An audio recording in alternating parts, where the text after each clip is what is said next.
philosophy is going to determine whether or not you go for the disciplines or continue the errors that's called potential disaster. And everybody has it within their power. Well, it was so happy for me to find out at age 25, Mr. Schultz said, Mr. Rohn, you don't have to change countries. But you do have to change philosophy.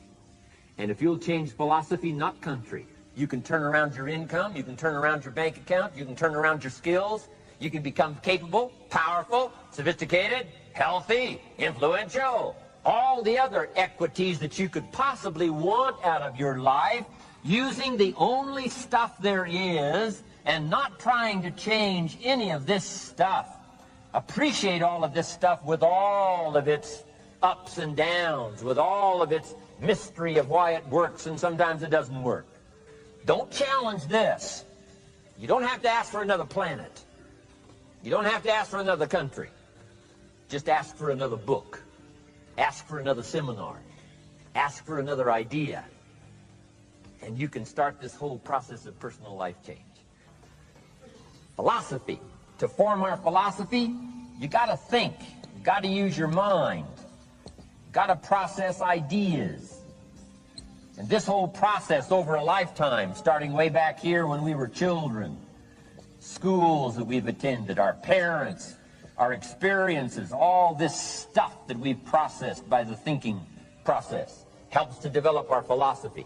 And in my opinion, each person's personal philosophy is the major factor in how your life works out. Here's what I called it in that last presentation when I was here. It's called the set of the sail. Each person's personal philosophy is like the set of the sail. Now, I used to think it was circumstances that ordered my life. If someone would have asked me at age 25, Mr. Rohn, how come you're not doing well? Pennies in your pocket, creditors calling, nothing in the bank, behind on your promises to your family, you live in America, 25 years old, got a beautiful family, every reason to do well, and things are not going that well for you. What is wrong here? It would not have occurred to me to blame my philosophy. I mean, it would not have occurred to me. Saying, well, I got this lousy philosophy, and that's how come I got pennies in my pocket and nothing in the bank, and things aren't working well. That would not have occurred to me. I found it much easier to blame the government. Much easier to blame the tax problem. I used to say taxes are too high. Top tax rate when I first started paying taxes, 91%. Back then, when your income reached a certain level, all your income over that, 91%. So I used to say, that's too high. Now, the top tax rate's about 33%. But people are still saying what? Taxes are too... See, but you can't use that anymore. If it's gone from 91 to 33, how could it be too high? Come on. I threw all that old excuse stuff away. Some people found it, though, and they're using it these days. My old list. I used to blame the traffic, the weather, used to blame circumstances, right? People say I'm too tall, I'm too short, I'm too old, I was raised in obscurity, raised on a farm, parents of modest means, all the stuff. If you were to ask me, how come you find yourself here, Mr. Rohn, age 25, living in America, land of abundance and opportunity, pennies, zero in the bank, not doing well, creditors calling, it would not have occurred to me to blame my philosophy. I found it easier to blame the company policy. I used to say, if this is all they pay, how do they expect you to do well? So I figured that, you know, my future was going to be tied to what everybody else was arranging, the economy and, right, interest rates. I used to say things cost too much. That was my whole explanation, not my philosophy, until my teacher taught me better that this is where the problem was, my own personal philosophy. Here's what's exciting about each person's personal philosophy. That's what makes us different than dogs and animals and birds and cats and spiders and alligators. That's what makes us different than all other life forms. The ability to think, the ability to use your mind, the ability to process ideas, and not just operate by instinct. In the winter, I'm telling you, the goose can only fly south. What if south doesn't look too good? Tough luck. It can only fly south. But see, human beings are not like a goose, can only fly south. I mean, you can turn around, go north, you can go east, you can go west, you can order the entire process of your own life.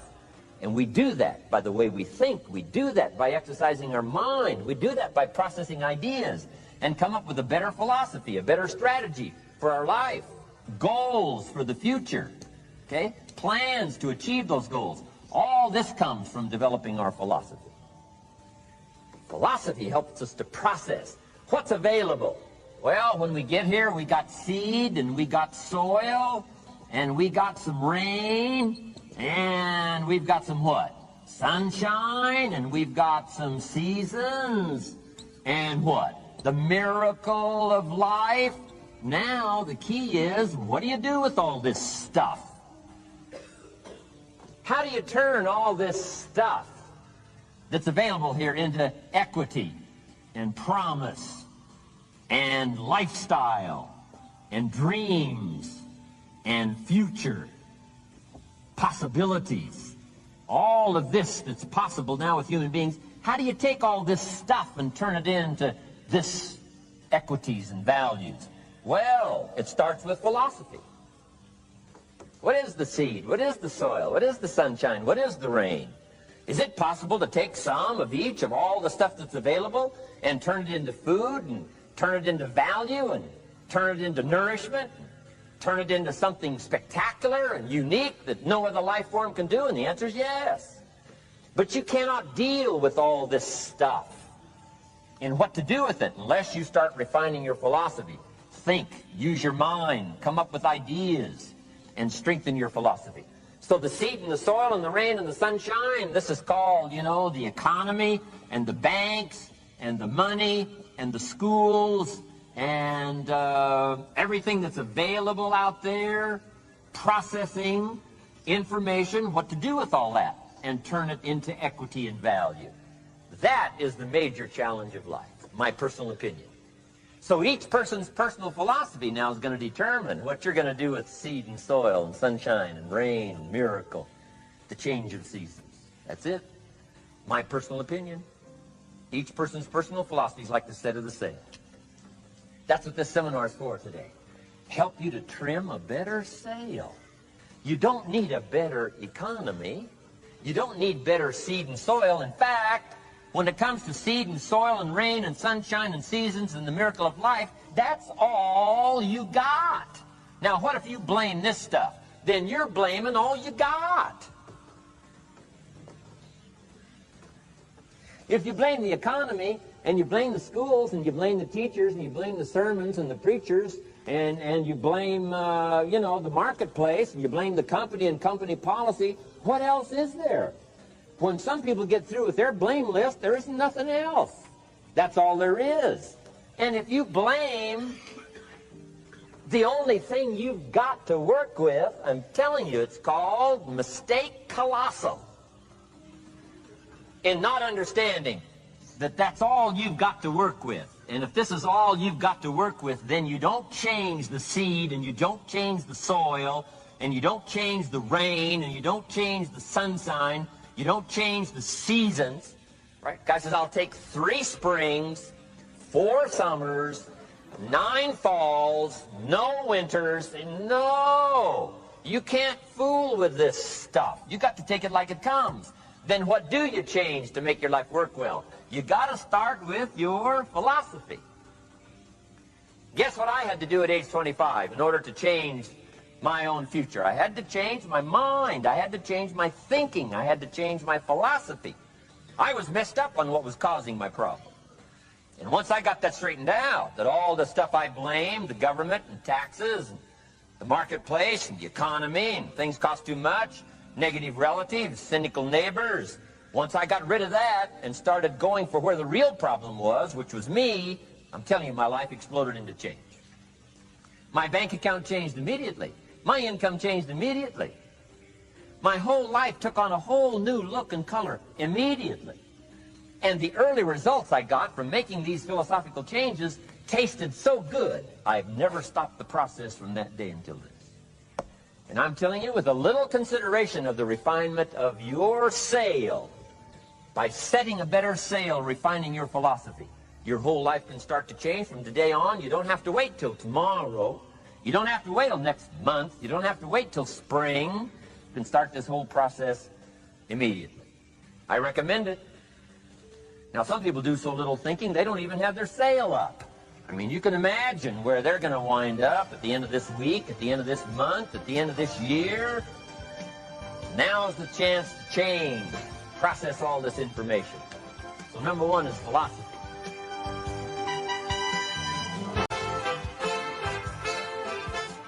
Here's the definition of success and failure. Just make this note. Here's failure. A few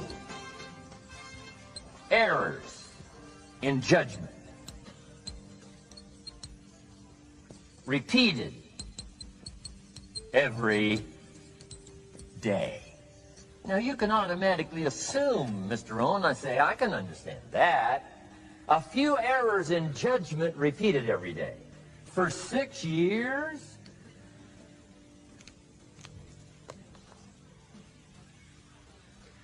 I'm with my father. I think I told this story the last time I was here. My father, 88 years old, he's never been ill, still hasn't retired.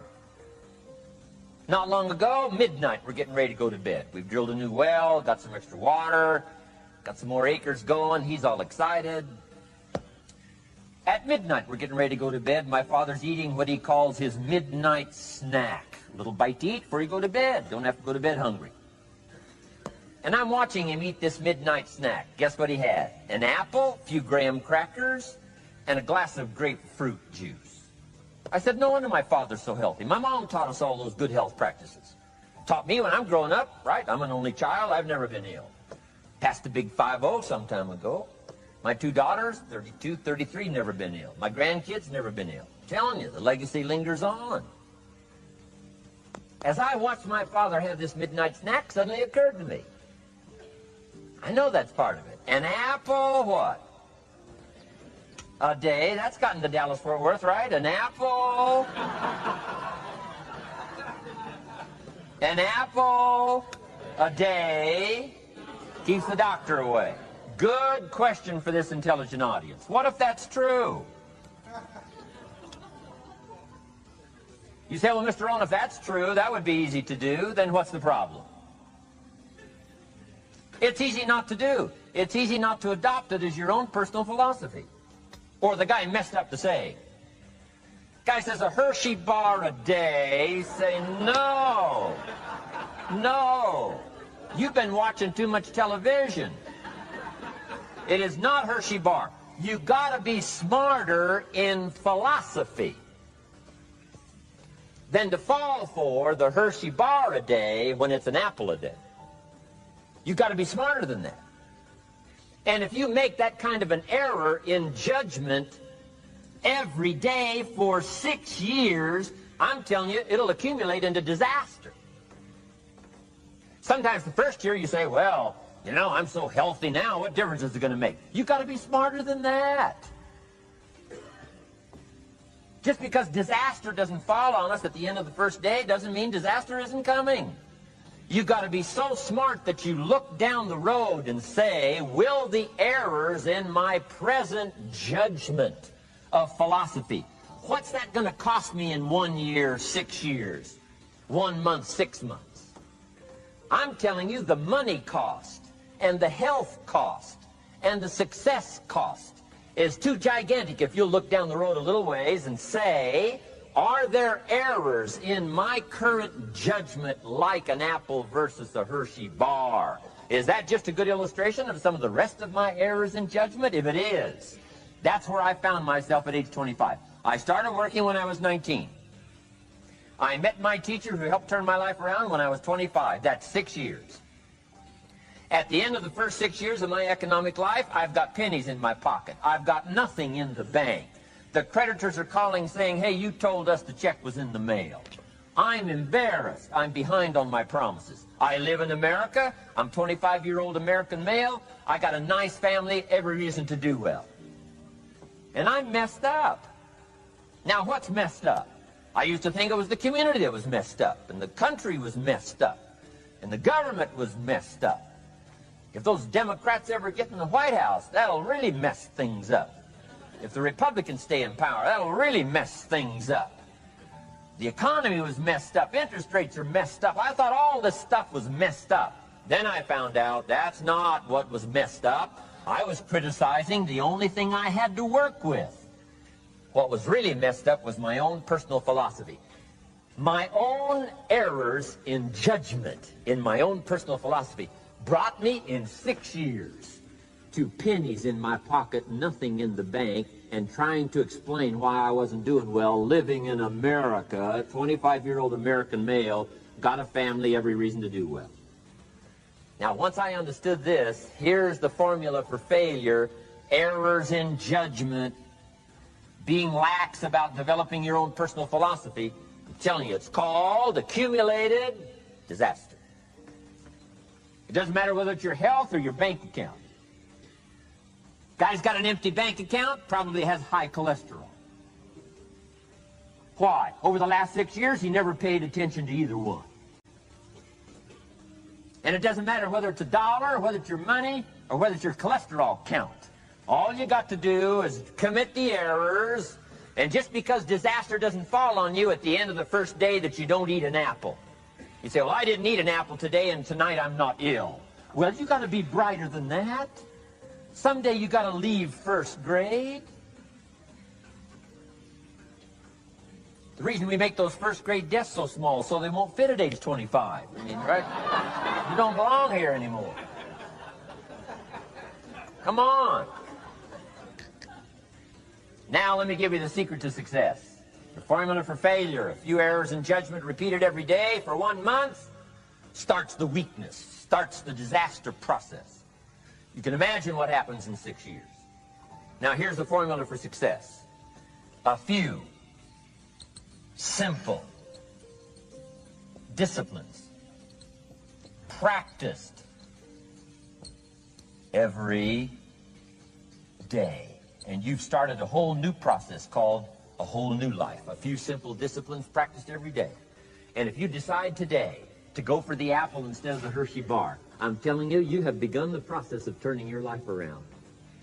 And if you keep up that process, not only with your health habits, but with your money habits and with your communication habits, with your sales habits and management habits and every other habit that you've got, if you'll start that process, eliminate the errors and replace it with disciplines practiced, I'm telling you, you can start this process of life change immediately. After today, you don't ever have to be the same again. Only by choice. You don't have to walk out of here the same as you walked in today. Only by choice. You can start a whole new process. And you say, well, Mr. Rohn, is it that simple? Yes, it's that simple. Where else would you start but with an apple? You don't have to start with something staggering. What if you should be walking around the block for your good health and you don't? What'll that do in 6 years? I'm telling you, the word is disaster. You could and you should and you don't. Here's an even stronger word. You won't. I mean, don't might mean you're careless. Won't probably means you're stubborn. And neither one's called disaster.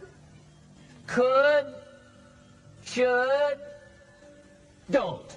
I'm telling you, that's why at the end of 6 years, I found myself with pennies in my pocket, nothing in the bank, creditors calling. Could, should, won't. Could, should, don't is called disaster. Now, how do you change all that? The next 6 years, I got rich. The next 6 years, I became a millionaire. By the time I'm 31, I'm a millionaire.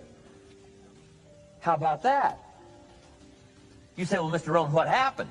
Well, strangely enough, during that second 6 years of my economic life, the government was about the same. I'm telling you, taxes were about the same. My negative relatives were the same. I'm telling you, the economy was about the same, and prices were about the same, and everything else was about the same. Circumstances were about the same. Then how come I got rich? How come I totally changed my life? I was not the same. Somebody says, well, what did you go to work on to do all that? I started with my philosophy.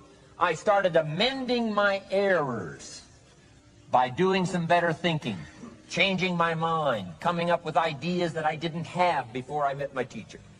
And once that whole process started for me, I'm telling you, I changed my whole life. Within a 6-year period, I was never the same. And I've kept up that process all these years. One of the reasons why I'm here is to continue my craft. I don't want the day to come someday somebody says, you should have heard Jim Rohn 10 years ago when he was really terrific. Guess what I want people to say? I heard him 10 years ago, but you should hear him now. I'm telling you the man works on his craft. I'm telling you the man's done some extra reading. I'm telling you the man doesn't miss a trick. I'm telling you he's worked hard on himself. That's why he's able to deliver like he does. The same thing can happen for you as a teenager. It can happen to you as a mother, as a father, as a business person, as a salesperson, running a business. Doesn't matter. Management, wherever you find yourself. This is the process called personal change. And what I say to start with is start with your own philosophy. Everybody has a need for achievement, to do well, to get somewhere in life, to be better, to achieve. Achievement means moving forward. And in order to move forward, you must be motivated, inspired, ambitious. You must have dreams and goals that create ambition. Good ambition, positive ambition. Now, ambition does not mean being greedy. It does not mean being selfish. It does not mean getting ahead at the expense of others. Ambition is not greed. Ambition is not avarice, an all-consuming desire for wealth. Ambition is not hoping you can win at the expense of others. Do you suppose Judas was ambitious? He ended up with 30 pieces of silver, a fortune in those days. Was Judas successful because he had all that money? No, Judas sold out. Was Judas happy when it was all over with? No. The money didn't make him happy. What he did to get the money certainly didn't make him happy. What Judas became in the pursuit of his fortune caused him to end his own life. What drove him was not ambition. Ambition is not greed. Ambition is an eager desire to achieve, an eager desire to get ahead in life, to do more for your family, to prosper in health, wealth, and relationships. Now, desire does not always translate into ambition. Desire is what you want for yourself. A bigger house, a better car, a fatter bank account, a better life. I desire to have these things. Ambition is how you get there. Desire is sometimes healthy. Desire is sometimes unhealthy. Desire might say, I want the tallest building in town. The destructive side of desire might urge you to tear all of the other buildings down. I guess that's one way to do it. You might get away with tearing down the first one and maybe the second one. But in your desire to tear them all down, sooner or later, some guy is going to be standing out in front of his building saying, I'm on to you. Get out of here.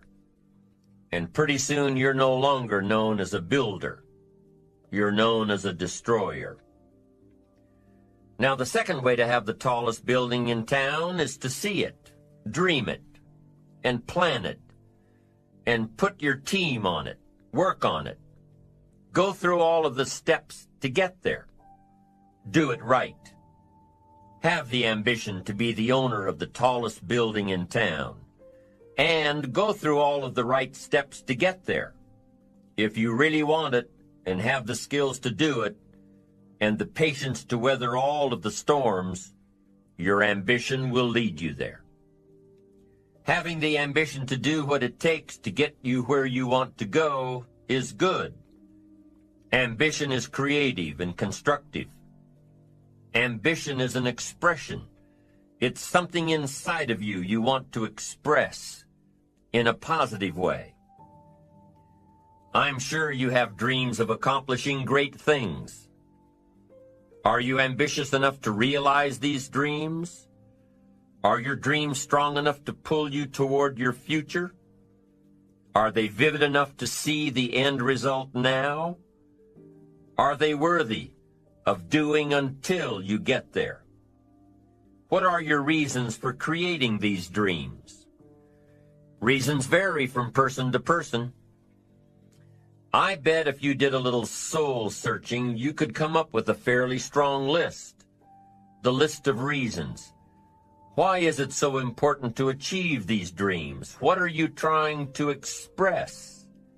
These reasons for accomplishing great things are different for everybody.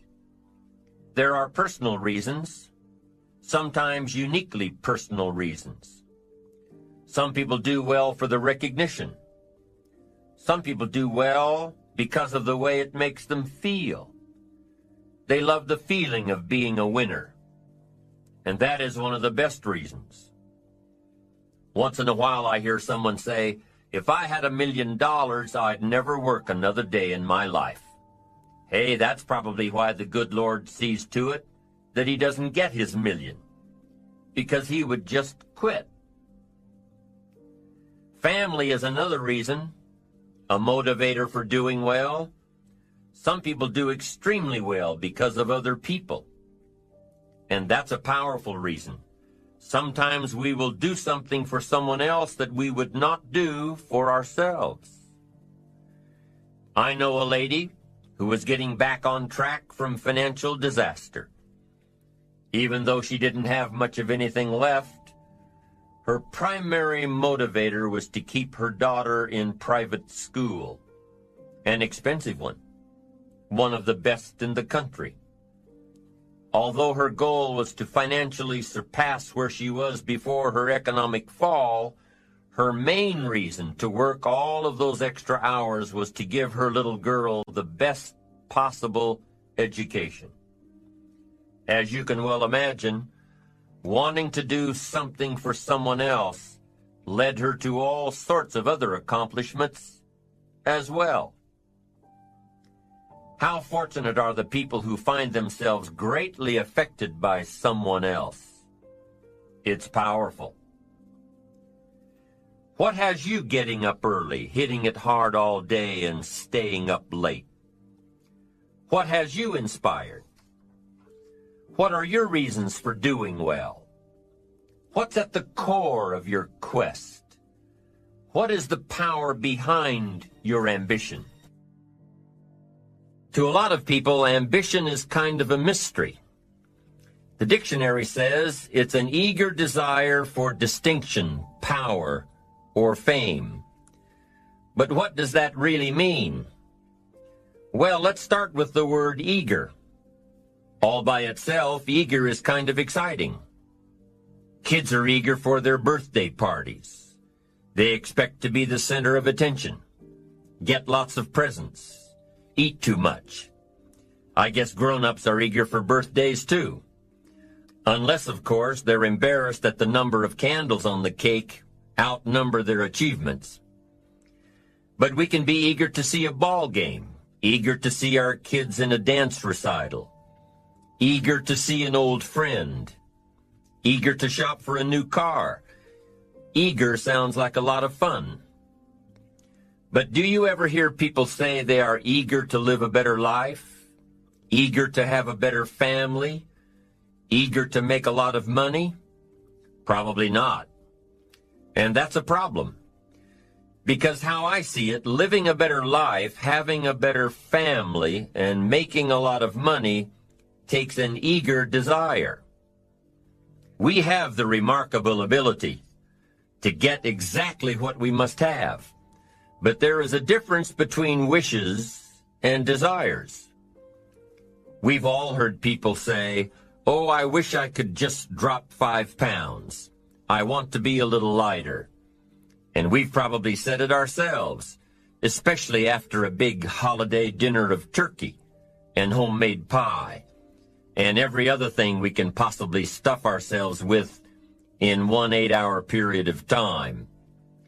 And even though we may wish we could breathe a little easier in our clothing, we have to have the desire to exercise a little more and eat a little less. The I wish I could lose weight has to become, I have the eager desire to lose weight.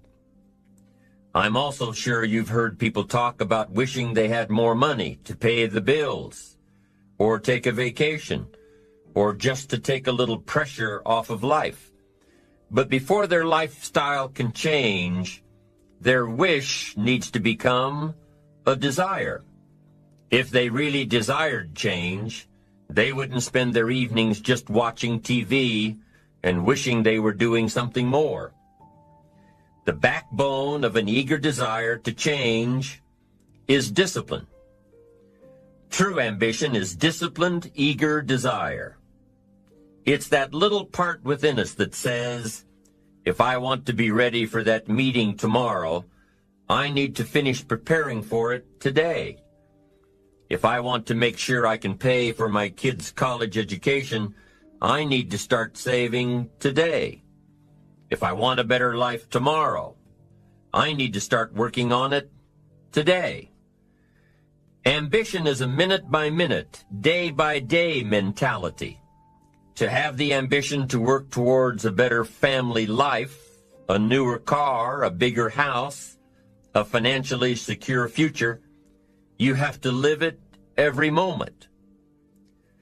If living a successful life was easy, I'm sure more people would be successful. If just being ambitious was enough, I'm sure all of the broke and perplexed people in the world wouldn't be broke and perplexed. While most people spend most of their lives struggling to earn a living, a much smaller number seem to have everything going their way.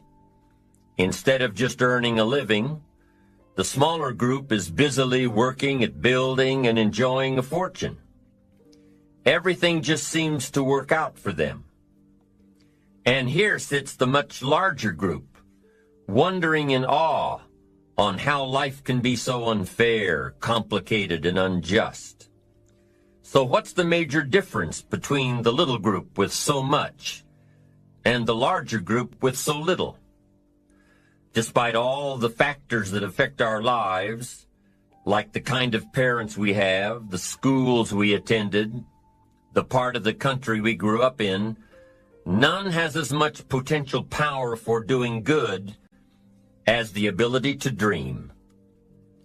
Dreams are a projection of the kind of life we want to lead. Dreams can drive you.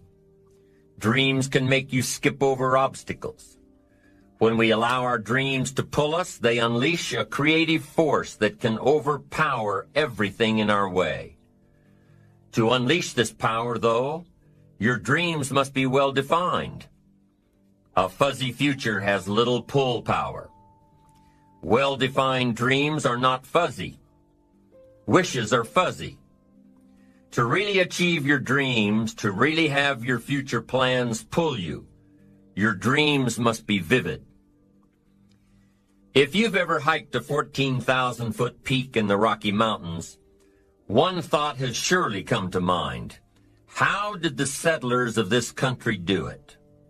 How did they get from the East Coast to the West Coast? By foot. Carrying one day's supply of food and water is hard enough. Can you imagine hauling all of your worldly goods with you? Mile after mile, day after day, month after month? These people had dreams, big ones. They had ambition. They didn't focus on the hardship of getting up the mountain. In their minds, they were already on the other side. Their bodies just hadn't gotten them there yet. Despite all of their pains and struggles, births and deaths along the way, those who made it to the other side had a single vision: to reach the land of continuous sunshine and extraordinary wealth. To start over where anything was possible, where everything was possible. Their dreams were stronger than the obstacles in their way. You've got to be a dreamer. You've got to see the future finished in advance. You've got to see California while you're climbing 14,000-foot peaks. You've got to see the finish line while you're running the race. You've got to hear the cheers when you're in the middle of a monster project. And you've got to be willing to put yourself through the paces of doing the uncomfortable until it becomes comfortable. Because that's how you realize your dreams. Our great country was founded with dreams. They've always been important. Dreams are what caused thousands of people to leave their homes and families and start over in a land where anything was possible.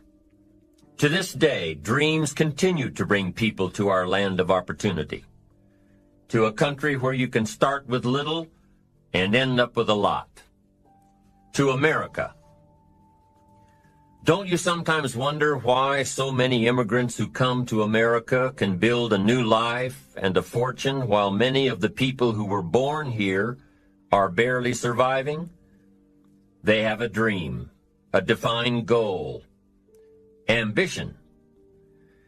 Aside from the pioneers that crossed the prairies and the mountains to reach their vision of hope and future promises, there are other amazing examples of how ambition has shaped America. Take Ben Franklin, for instance. When most people think of Ben Franklin, they remember the kite and the lightning bolt and the discovery of electricity. What a lot of people may not know is that Ben Franklin was one of the first writers to address self-making.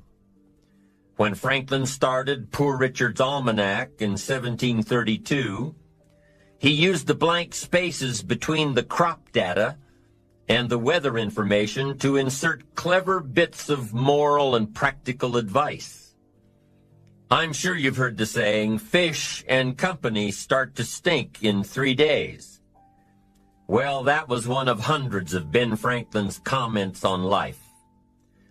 Another was, diligence is the mother of good luck. You know, it's amazing how hard-working, smart-working people have all the luck. We sometimes hear of a brand-new musical group, an overnight success. They must have been in the right place at the right time, knew the right people, had a friend to help them out. But if you've ever watched an interview with some of these folks, you'll probably hear that their overnight success took several years. Diligence is the mother of good luck.